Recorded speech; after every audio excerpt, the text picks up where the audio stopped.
बरिपदर गाँव में भालू आतंक बरिपदरे 10 दिन हेब जनसाधारण भयभीत अवस्था अच्छा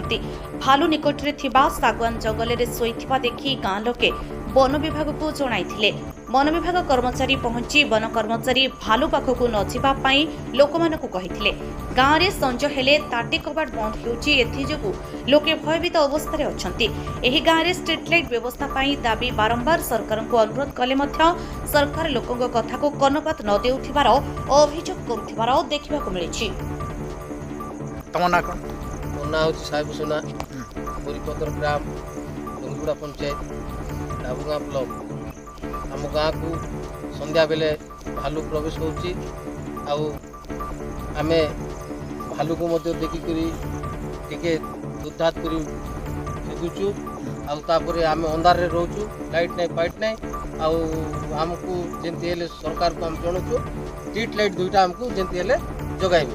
हमर गाँ को सरकार को आमे निवेदन करूछु।